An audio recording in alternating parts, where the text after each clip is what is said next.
Shalom, selamat pagi untuk anak-anak Miss. Baiklah, perkenalkan, nama Miss adalah Miss Juni Oci. Kalian bisa panggil Miss dengan Miss Juni, boleh juga Miss Oci ya. Oke, Miss akan membawakan mata pelajaran Bahasa Indonesia. Jadi, Miss berharap kita bisa saling kerjasama ya, Nak.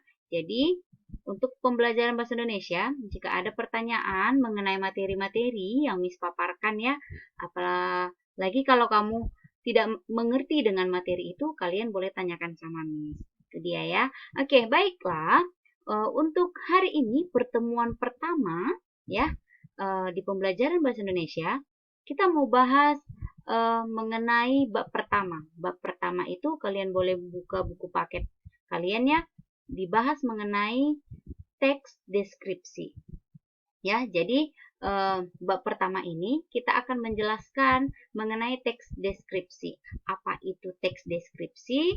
Ya, nanti kita akan jelaskan atau kita akan bahas, kita akan paparkan teks deskripsi itu apa. Itu dia ya. Jadi pastikan kalian melihat video ini supaya apa? Supaya kalian bisa memahami materi yang akan Miss paparkan. Itu dia ya. Jadi jika ada pertanyaan terkait materi yang Miss sampaikan, kalian boleh tanya sama Miss ya, Nak. Oke, baiklah. Bab pertama mengenai menjelaskan isi teks deskripsi atau teks deskripsi. Oke, jadi semua teks atau mungkin waktu kelas 6 atau kelas 5 kalian pernah membahas mengenai teks ya. Teks puisi, teks narasi atau teks menceritakan kembali, ya banyak ya Nak. Jadi semua teks itu ada pengertiannya. Kalau dikatakan pengertian berarti ada maksudnya. Jadi kita mau bahas teks deskripsi itu, nah apa pengertiannya? Oke, baiklah. Paragraf deskripsi ya atau teks deskripsi adalah sebuah paragraf yang gagasan utamanya disampaikan dengan cara mendeskripsikan atau menggambarkan objek, tempat atau peristiwa tertentu yang tengah menjadi topik kepada pembacanya dengan jelas dan terperinci, sehingga apa? Sehingga pembaca seolah-olah melihat dan merasakan sendiri apa yang sedang diungkapkan oleh penulis. Itu dia. Jadi kalau dikatakan paragraf deskripsi ini, singkatnya kalau dikatakan paragraf deskripsi adalah sebuah paragraf yang gagasan utamanya, yang intinya atau yang pokoknya, ya, artinya di dalam teks itu intinya membahas mengenai cara mendeskripsikan atau kata lain cara menggambarkan atau cara menjelaskan, menjabarkan apa yang dijabarkan, apa yang dideskripsikan, apa yang digambarkan, itu ya kan? Boleh objek, boleh tempat, atau peristiwa yang tengah menjadi topik. Artinya yang tengah dihadapkan. Atau kita dihadapkan suatu peristiwa ya, itu menjadi topik. Kepada para pembacanya dengan jelas dan terperinci. Artinya kalau kita membuat paragraf deskripsi harus jelas, harus terperinci. Itu dia. Sehingga apa? Sehingga pembaca dari paragraf deskripsi itu seolah-olah bisa melihat dan merasakan sendiri apa yang diungkapkan oleh si penulis paragraf deskripsi tersebut. Itu dia, nah. Jadi, kalau dikatakan teks deskripsi, artinya kita menjabarkan sesuatu hal, bisa dia berupa objek, bisa berupa tempat, bisa peristiwa ya, supaya si pembaca seolah-olah bisa melihat, bisa merasakan apa yang sedang kita bahas. Itu dia. Contohnya seperti ini. Miss akan membawakan topik mengenai pantai. Kalau dikatakan pantai, Miss mau mendeskripsikan mengenai pantai. Miss akan jelaskan apa yang Miss lihat, apa yang ada di pantai itu, Miss sebutkan satu persatu. Jadi, secara tidak langsung, pantai itu yang Miss jabarkan, Miss ceritakan kepada kalian apa yang Miss lihat, apa yang Miss rasakan di pantai itu, baik cuacanya, atau ketika Miss melihat pohon kelapa, melihat air, ya kan, melihat pasir dan lain sebagainya, ya kan, Miss deskripsikan secara satu persatu, ya kan, secara jelas. Jadi artinya secara nyata ya nak, tidak boleh mengada-ada. Apa yang kita lihat itu yang kita ceritakan atau kita tuliskan. Jadi ketika orang lain membaca tulisan kita itu, mereka seakan-akan melihat. Jadi contohnya Miss sampaikan, Miss merasakan sangat-sangat nyaman ketika berada di pantai. Pantai itu anginnya sepoi-sepoi sekali. Pasirnya sangat terlihat bening sekali.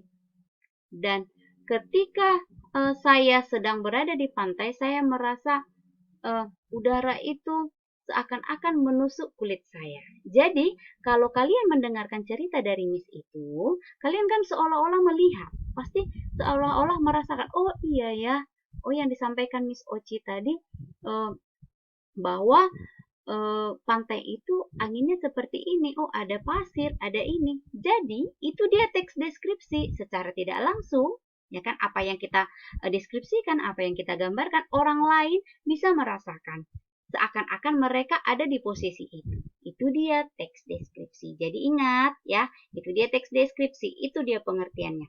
Jadi kalian pahami ya. Oke, yang kedua ada ciri-ciri teks deskripsi. Ciri-cirinya.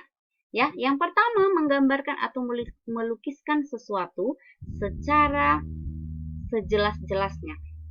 Jadi kalau kita mau menjelaskan apa yang kita lihat, apa yang menjadi topik teks deskripsi kita, nak, ya, itu harus benar-benar jelas, ya. Oke, yang kedua, melibatkan kesan indera. Indera ini boleh indera penglihatan ya, boleh juga indera lain sebagainya. Contoh, kan Miss melihat, pantai itu kan Miss lihat. Contoh angin itu kan Miss rasakan. Ada beberapa hal ketika kita menuliskan teks deskripsi yang kita libatkan indera. Itu dia. Yang ketiga, membuat pembaca atau pendengar merasakan sendiri atau mengalami sendiri. Jadi ketika Miss membuatkan cerita teks deskripsi atau paragraf deskripsi, kalian yang membaca tulisan Miss itu, kalian seakan-akan melihat atau mengalami. Itu dia. Yang keempat, menjelaskan ciri-ciri objek seperti warna, ukuran, bentuk, keadaan suatu objek secara terperinci. Jadi, yang poin keempat ini, ketika kita menuliskan dengan topik contohnya pantai, ya apa yang kita lihat, apa ciri-ciri benda yang kita lihat, baik benda mati maupun benda hidup, kita jelaskan warnanya seperti apa, ukurannya bagaimana, bentuknya seperti apa, itu dia. Dan keadaannya harus terperinci, harus detail dia, itu dia. Itu dia ciri-ciri ya. Oke, di sini ada suatu gambar, ya kan? Atau satu gambar yang bisa kalian lihat. Dari gambar ini kita bisa mendeskripsikan banyak hal. Ya kan? Ada mungkin rumah ya, rumah panggung, ada orang yang sedang menanam padi, ada orang yang sedang bermain ya, ada juga kerbau, ya kan, ada pohon kelapa, ada pohon, ya kan, ada beberapa petak lahan, ya kan, lahan mereka untuk menanam padi, ada jemuran kain, ada juga permainan di situ. Jadi yang Miss sebutkan itu satu persatu atau kalian lebih banyak menyebutkan, ya kan, dari gambar yang Miss perlihatkan ini, ya kan, itu dia merupakan teks deskripsi. Secara tidak langsung kita mendeskripsikan apa yang kita lihat, kita sebutkan. Jadi kalau kita mau membuat yang kita sebutkan itu dalam bentuk cerita, itulah dia paragraf atau teks deskripsi. Jadi itu dia ya nak. Jadi secara tidak langsung sebenarnya kalian sudah pernah menuliskan teks deskripsi. Apalagi kalau kalian datang ke sekolah, ya kan, ke SMP Metodis An, ya kan, kalian datang ke sekolah, kalian lihat gedungnya bagaimana, suasananya bagaimana, kalian bisa mendeskripsikan apa yang kalian lihat. Kalian ceritakan kepada orang lain, secara tidak langsung orang lain yang mendengarkan itu pasti seakan-akan melihat. Seakan-akan mereka seperti sudah melihat bagaimana SMP metodis itu. Itu dia ya. Jadi itu dia terkait mengenai teks deskripsi ya atau paragraf deskripsi. Jadi kalian pahami ya mengenai pengertiannya tadi dan juga ciri-cirinya ya. Jadi jika ada pertanyaan terkait materi yang Miss paparkan ini atau kalian belum mengerti boleh ditanyakan sama Miss. Jangan malu bertanya ya. Demikian pemaparan untuk hari ini. Jangan lupa ya tetap jaga kesehatan dan tetap semangat. Shalom.